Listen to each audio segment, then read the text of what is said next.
सभी पार्टियों ने लगभग प्रदर्शन कर लिया है, अब तक तो माफ़ी मांगी नहीं है। तो मैं भी इस बात को समझता था, मैंने तय किया अपनी पार्टी संगठन के लोगों के साथ बैठ के कि इस बार इसका परमानेंट सोल्यूशन ढूंढना है। जिस सत्ता के नशे में भारतीय जनता पार्टी के लोग इस देश के संविधान को और महापुरुषों को अपमानित करने का काम कर रहे हैं, वो सभी महापुरुष जिन्होंने इस संविधान के निर्माण में योगदान दिया और उनमें जो हमारे गुरु भी हैं बाबा साहब अम्बेडकर, उनका अपमान करने वालों को हम इस बार बहुत मजबूत सबक सिखाने के लिए तैयारी कर रहे हैं। सर, जिस तरह से इस अपमान पर सभी विपक्षी दल जो है वो बोल रहे हैं और बीएसपी का भी एक विरोध प्रदर्शन 24 को हुआ, भीम आर्मी अब तक खामोश क्यों है? आप अगर ध्यान से देखेंगे तो हर जिले में भीम आर्मी अपना काम कर रही है। आजाद समाज पार्टी उस तरह से सामने से पार्टिसिपेट नहीं कर रही, क्योंकि मैंने अभी कई पार्टियों का वो देखा, समय और बहुत सारी चीजें लगी लेकिन रिजल्ट जुगा तू रहा। तो मैंने कहा ना कि अगर हम 2 कदम पीछे हटे हैं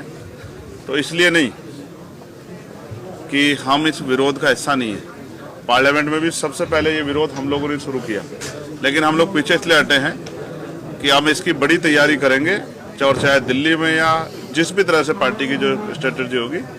ऐसा मजबूत जो है विरोध दर्ज कराएंगे कि सरकार के पैर उठे। प्रधानमंत्री ने क्रिसमस के मौके पर कहा है कि दुनिया में कहीं भी हिंसा होती है तो मुझे दुख होता है, इस पर क्या कहना है? प्रधानमंत्री तो बहुत अच्छी बातें कहते हैं, काश उनका किरदार भी ऐसा ही होता। सर, अमित शाह जी ने जिस तरह के हालात हैं इस देश में, आज जिस तरह का जुल्म हो रहा है, जिस तरह से इंस्टीट्यूशन को कुचला जा रहा है, जिस तरह से राइट्स जो है उनका वायलेशन हो रहा है, जिस तरह से, और मुझे आज यहाँ बैठ के कहने में कोई हर्ज नहीं है, जिस तरह से लोगों में भय का माहौल बन गया है, ये हम लोगों के ऊपर भी एक सवालिया निशान है कि हम लोग, हमारा विरोध, हमारा संरक्षण उनमें हिम्मत क्यों नहीं पैदा कर पा रहा। हम अपनी इस कमी को दूर करेंगे